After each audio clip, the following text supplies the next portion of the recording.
नमस्कार आप सभी को आपके ही अपने प्यारे से YouTube channel we are education के ऊपर में स्वागत है। और आशा और उम्मीद करता हूं कि आप सब एकदम स्वस्थ होंगे, मस्त होंगे और आप अपनी तैयारी में व्यस्त होंगे। तो चलिए अब हम आपकी तैयारी को थोड़ा सा और बेहतरीन करते हैं और हम आपके लिए लेकर के आए हैं यात्रियों से संबंधित काफी सारे प्रश्न, एकदम वीवीआई वाला। तो यात्रियों से सवाल हमेशा बोर्ड परीक्षा में पूछे गए हैं और इस बार भी पूछे जाएंगे। समझिए 4 से 5 अंक जो है वो कंप्लीट होगा। तो सबसे पहले इससे संबंधित यात्रियों से संबंधित आपको जानने होंगे कि कौन यात्री किस देश से है और कौन से शताब्दी में वो भारत में आते हैं। तो ध्यान रखेंगे उन यात्रियों के द्वारा जो छोड़े गए जो वृत्तांत है, जो भारत में आए और भारत में क्या क्या चीजें देखे, किन पर किन यात्रियों का अपना टिप्पणी है, उनसे संबंधित आपको काफी सारे आज प्रश्न जो है वो कराएंगे। उन सभी से पहले एक बार देख लेंगे थोड़ा सा यात्री और वो कौन से देश से भारत में आ रहे हैं और उनके आने का समय का लगभग क्या था। ध्यान सुनेंगे। सबसे पहले हमने अल बिरूनी को लिखे हैं फर्स्ट में।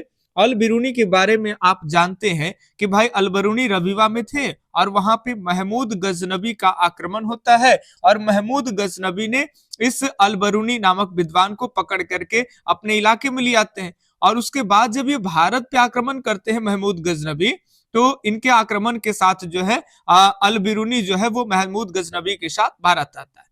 तो सवाल ये भी आएंगे कि अल बिरूनी किन के साथ भारत आते हैं, तो महमूद गजनबी के साथ आते हैं। ठीक है, विद्वानों का संरक्षक कहा जाता है महमूद गजनबी। कई लोग लुटेरा कहते हैं, आक्रमणकारी है। तो इसके साथ साथ याद रखेंगे महमूद गजनबी को विद्वानों का संरक्षण भी कहा जाता है। अब ये कहां से आए थे भारत में भाई, तो इसको हम लोग डायरेक्ट वे में कहेंगे कि उज्बेकिस्तान से आए थे। कौन शताब्दी में आए थे, तो 10वीं से 11वीं शताब्दी की बात चलती है। अगले ध्यान से देखेंगे, अगले यात्री हल्का हल्का आप केवल सुन रखेंगे। अब तो उतना टाइम नहीं है इन सब के बारे में डीप पढ़ने के लिए, लेकिन जो चीजें हैं वो ध्यान सुनेंगे, सवाल बनेंगे। मार्को पोलो की बात की जाए तो ये इटली से आए थे और कौन सी शताब्दी में आए थे, तो 13वीं शताब्दी में आए थे। मध्यकाल में आने वाले जितने यात्री हैं उन यात्रियों का सरताज कहा जाता है भाई मार्को पोलो का। ठीक है, मध्यकालीन युग के यात्रियों का सरताज मार्को पोलो का। ये तो बहुत हिट है। आप देखो इतने यात्री में सबके बारे में ज्यादा नहीं पढ़ने की जरूरत है। एक आप अल बिरूनी के बारे में आप पढ़ ले, इब्न बतूता के बारे में आप पढ़ ले, थोड़ा अब्दुल रजाक पढ़े तो पढ़े, नहीं तो फ्रांसवा वर्नियर। ये 4 यात्री को जो टिक लगाए हैं हम, ये 4 यात्री आपके लिए ज्यादा इंपॉर्टेंट। हालांकि थोड़ी थोड़ी सबसे आपके प्रश्न आ सकते हैं। अब ध्यान सुनेंगे, इब्न बतूता की बात कर लेंगे। ये भारत में कहां से आते हैं भाई, तो मोरक्को से आते हैं। मोरक्को अफ्रीका वाले प्रदेश में पड़ते हैं। और भारत में कौन सी शताब्दी में आए थे, तो 14वीं शताब्दी में। इनका एक निश्चित टाइम पूछ लिया जाता है कि ये कब आए थे भारत में, तो 1333 ईस्वी में ये भारत में आए थे। ध्यान रखेंगे। ठीक है, भारत में 1333 में आए थे। उस समय MBT यानी मोहम्मद बिन तुगलक का शासनकाल, दिल्ली के ऐसे सुल्तान जिनका नाम मोहम्मद बिन तुगलक था, उनके शासनकाल में ये भारत में आए थे। ठीक है, इनके बारे में भी काफी सारी चीजें पढ़ने के लिए है, जैसे इन्होंने भी हमारी सती प्रथा के ऊपर में प्रकाश डाले।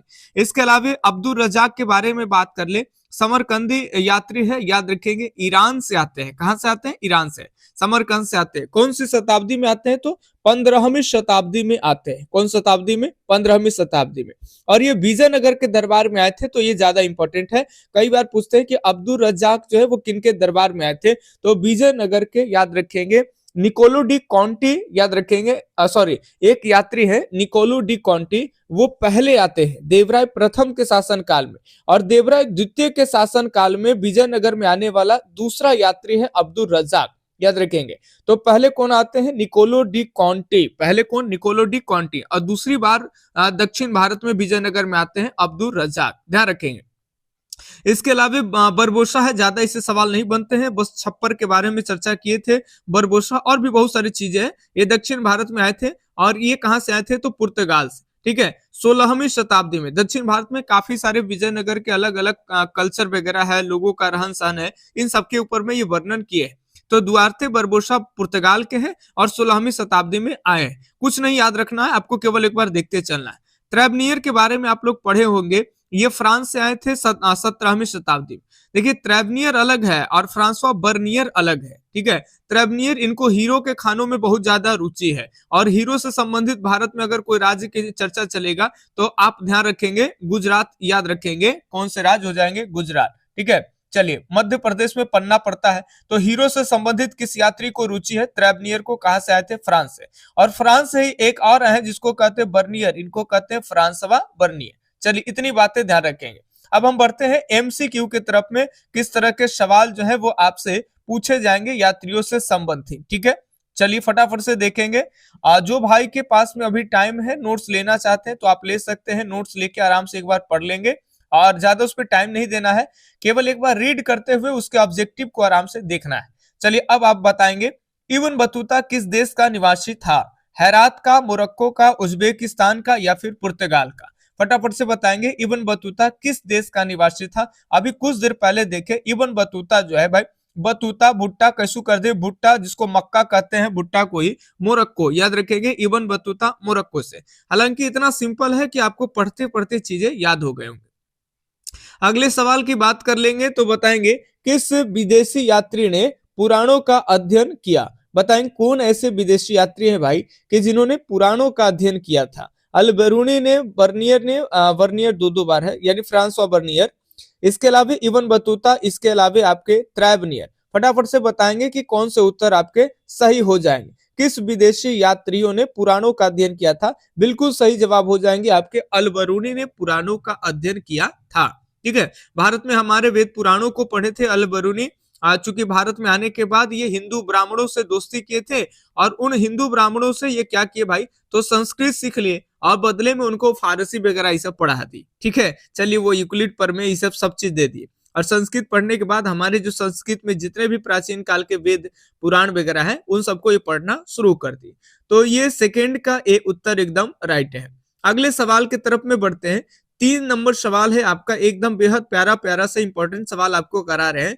सभी प्रश्न पे ध्यान आपको देना है। अनेक विदेशी यात्रियों ने भारत की जिन चीजों को असमान माना है वह क्या है? बहुत सारे ऐसे विदेशी यात्री हैं कि जो भारत में आने के बाद उनको कई चीजें यहाँ असमान लगा है। शायद वो पहले देखे नहीं थे, उनके बारे में वो जानते नहीं थे, तो उनको वो चीजें असमान लगते हैं, ठीक है। चलिए, जैसे दूध और अंडा, नारियल तथा पान, पपीता तथा टमाटर, खरबूज तथा तरबूज। फटाफट से बताएंगे कि किन चीजों को वो असमान माने।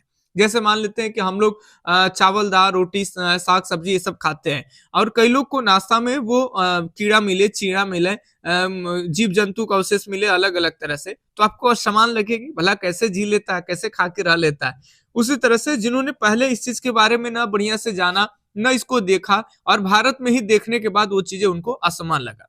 तो ये आपके हैं नारियल और पान, ठीक है। नारियल और क्या हो जाएंगे? पान हो जाएंगे, ठीक है। पान के बारे में जानते हैं कि कई यात्रियों ने हम चर्चा किए थे, कौन से यात्री हैं कि भारत में आए थे, हमारे यहाँ लोग भारतीय पान खाते थे, तो पान खा के थूकते थे, तो उनको ऐसा लगता था कि ये आदमी जो है, इस आदमी को दांत से संबंधित कोई प्रॉब्लम है, ब्लड आ रहा है इसके दांत में, ठीक है। फिर धीरे धीरे उस यात्री को समझ में आया कि भाई ये तो शौकीनी से लोग खा के ऐसे थूकते हैं, ये कोई पेशेंट उसेंट नहीं है, रोग वगैरह नहीं। नारियल को भी उन लोग को अद्भुत लगा कि ये तो मानव की खोपड़ी के समान है, जैसे मानो नारियल में भी 2 आंखें, और मानव के मुख में भी 2 आंखें हैं, मानव के मुख में भी बाल होते हैं, रेसे होते हैं, इसमें भी रेसे हैं, ठीक है। इस तरह से कई लोग कंपेयर भी किए। चलिए, तो ये 3 के भी सही हो जाएंगे, नारियल और पान। अगले 4 नंबर प्रश्न की बात कर ले भाई। आंखों देखा, भारत में सती प्रथा का आंखों देखा हाल किसने प्रस्तुत किए? बहुत बढ़िया प्रश्न है आपके। इब्न बतूता ने, मार्को पोलो ने, अल बेरूनी ने, या फिर ट्रेवनियर ने? और ये विवादित टाइप के प्रश्न है, आपको गेस में अलग अलग मॉडल सेट में अलग अलग जगह पे कहीं अल बेरूनी कहीं इब्न बतूता मिल जाता है, और बच्चे कंफ्यूज हो जाते हैं कि क्या लगाए, हमारा 1 नंबर छूट न जाए, ठीक है। तो जो एनसीईआरटी पढ़े हैं वो आराम से इसको बनाएंगे, कोई दिक्कत नहीं होगा। सती प्रथा का आंखों देखा हाल का जो वर्णन है वो इब्न बतूता साहेब ने करते हैं, याद रखेंगे। तो 4 के ए उत्तर एकदम आपके राइट हो जाएंगे। अगले सवाल के तरफ में बात करते हैं। बताइए, अब्दुल रजाक किस देश का रहने वाला था? अभी कुछ देर पहले हम बताएं, अब्दुल रजाक किस देश का रहने वाला था? मिस्र का, लीबिया का, इराक का, ईरान का? बिल्कुल सही जवाब हो जाएगा कि अब्दुल रज्जाक जो है वो ईरान का रहने वाला है। कहाँ का रहने वाला? ईरान। ये कई बार देश का नाम नहीं आएगा तो आप फारस याद रखेंगे, फारस साइड से है। ठीक है, चलिए 5 का डी उत्तर एकदम आपके राइट है, 5 का डी। अगले सवाल के तरफ में बात कर लेंगे। 6 नंबर, रेहला किसकी रचना है? बहुत बढ़िया सा सवाल है। रेहला तो जान नहीं छोड़ेगा, रेहला किताबुल हिंद। चलिए रेहला की रचना, रेहला किसकी है भाई, किसने लिखी है? अलबरूनी ने, इब्न बतूता ने, इब्न जुजाई ने, या फिर मार्को पोलो ने? तो 6 का एकदम राइट आंसर की हम बात कर देंगे तो सही जवाब होगा आपका इब्न बतूता ने। इब्न बतूता का यात्रा वृतांत है जिसको क्या कहते हैं? रेहला। ठीक है, और इब्न बतूता के साथ इसको लिखने वाला जो है वो है आपके इब्न जुजाई। ठीक है, ये इब्न बतूता चीजों को बताते थे और इनके श्रुत लेखों को, सुने हुए बातों को इब्न जुजाई जो है वो लिखते थे। ठीक है, इब्न जुजाई का थोड़ा लिखने का जो शैली है बड़ा अच्छा था, रोमांचकारी, इंटरेस्टिंग टाइप का लिखते थे। ठीक है, चलिए अगले सवाल की तरफ में बात कर लेंगे। 7 नंबर प्रश्न है आपके, इब्न बतूता की भारत यात्रा को जिस शताब्दी से संबंधित माना जाता है वह थी, हालांकि पहले भी बता दिए और बताए थे कि 1333 में ये भारत में आते हैं, तो 1333 आगे का 2 लेटर 1 बढ़ा देंगे, शताब्दी कौन सी हो जाएगी भैया? 14वीं। तो ये आपके सी उत्तर एकदम आपके राइट हो जाएंगे। 7 का सी। जो बच्चे अभी तक लाइक नहीं किए हैं आप एकदम लाइक कर दीजिए। ठीक है, आपकी बोर्ड को लेकर के तैयारी कर रहे हैं, आपका 1-2 अंक भी स्कोर बढ़ेगा तो आपका मार्कशीट में आपका स्टैंडर्ड बढ़ जाएगा भाई। आप उसको एकदम पूरा तन के कहिए इतना परसेंट है, हमारा क्या हो जाएगा, आप तो कहाँ के कहाँ चले जाए। तो एक लाइक कम से कम दे दीजिए। इब्न बतूता ने अपनी यात्रा का विवरण किस भाषा में लिखा था? अपनी यात्रा का विवरण इब्न बतूता कौन सी भाषा में लिखते हैं? अरबी में, फारसी में, उर्दू में, या फिर अंग्रेजी भाषा में? देखिए अकबर के पहले जो है ज्यादातर अरबी लैंग्वेज में ही काम होते थे। अकबर के समय काल में फारसी का दर्जा थोड़ा बढ़ जाता, और ऐसे इब्न बतूता ने जो अपनी पुस्तक लिखे हैं वो आपके अरबी में लिखे हैं। तो 8 के यहाँ पे ए उत्तर एकदम राइट हो जाएंगे, 8 के ए। बस 2 प्रश्न और है, 10 क्वेश्चन टॉप 10 वाला वीडियो है। ठीक है, अगर अच्छा लगेगा आपको, इससे बेनिफिट मिलेगा तो आगे भी प्रश्न करा देंगे। किताबुल रेहला में किसका यात्रा वृत्तांत मिलता है? किताबुल रेहला में किसका यात्रा वृत्तांत है? अलबरूनी का, अब्दुल रज़ाक का, बर्नियन का, इब्न बतूता का। तो किताब उल रेहला भी है, यही किसकी है भाई? तो इब्न बतूता के। अभी कुछ देर पहले तो जब इब्न बतूता की ही रचना है किताब उल रेहला तो इसी का ना यात्रा वृत्तांत मिलेगा। चलिए आज के लास्ट प्रश्न 10 नंबर, इब्न बतूता जिस देश से आया था उस देश का नाम, ये रिपीट प्रश्न है, मोरक्को। चलिए इसके बदले में एक क्वेश्चन और दे देते हैं यदि ये रिपीट है तो। अब बताइए इब्न बतूता किस सुल्तान के शासन काल में भारत आया था? ये बढ़िया प्रश्न है। इब्न बतूता किस सुल्तान के भारत में आया था? मोहम्मद बिन तुगलक, बलबन, रजिया सुल्तान, सिकंदर लोदी। तो प्रश्न बताए थे शॉर्ट में आपको MBT, यानी एम से आपके मोहम्मद, बी से आपके बिन, टी से आपके तुगलक, इनके समय काल में भारत में आए थे। 1300 लगभग 25 से लेकर के 1351 तक मोहम्मद बिन तुगलक का शासन काल दिल्ली पर था, और 1333 ईस्वी में जो है वो हमारे इब्न बतूता साहब भारत में आए थे।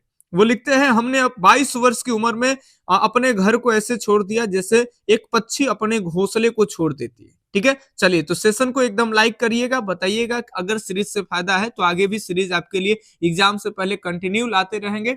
बाकी कोई भी शिकवा शिकायत होगा आप कमेंट में बताएंगे। 11-10 प्रश्न में से कितने प्रश्न आपके सही हुए वो कमेंट में आप जरूर हमें बताएं, आप अपना स्कोर, ताकि हम भी देखें कि आपकी तैयारी कितना चल रहा है। बाकी मिलते हैं अगले दिन अगले वीडियो सीरीज में, तब तक के लिए धन्यवाद, जय हिंद, अल्लाह हाफिज, आपका दिन शुभ हो, राधे राधे।